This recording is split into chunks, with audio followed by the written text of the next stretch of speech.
ஒருத்தருக்கு அதாவது ஒரு ஆளுக்கு எத்தனை பூக்கள் எடுக்கலான்னு கேட்டிங்கன்னா 6 பூக்கள் எடுத்துக்கலாம்.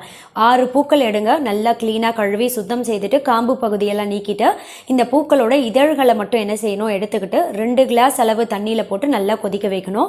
ஒருவேளை நீங்கள் எடுக்கக்கூடிய பூக்கள் பிங்க் நிறமாக இருந்ததுன்னா இந்த தண்ணியில் கொதிக்கும் போதே பார்த்தீங்கன்னா நல்லா கொதிக்கும் போது அந்த பூக்களோட நிறம் பிங்க் நிறம் அப்படின்றது கொஞ்சம் கொஞ்சமாக மறைந்து பூக்களே வெள்ளை நிறமாக மாறிடும் கொதிக்க கொதிக்க. இதை தண்ணியில் நல்லா கொதிக்க வைங்க. 2 கிளாஸ் தண்ணி அப்படின்றது நல்லா கொதித்து குறைந்து 1 கிளாஸ் அளவு வரணும்.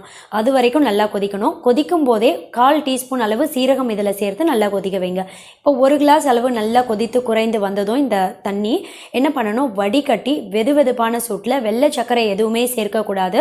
இனிப்பு தேவை அப்படின்றவங்க நாட்டு சர்க்கரை சேர்க்கலாம். அது கூட நீரிழிவு நோய் பாதிப்பு இருந்து அதிலிருந்து வெளிவரத்துக்காக இந்த தேநீர் குடிக்கிறீங்க அப்படின்னா எந்த வகையான இனிப்புமே இல்லாமல் அப்படியே குடிக்கிறது உங்கள் ஆரோக்கியத்துக்கு நல்லது. வெது வெதுப்பான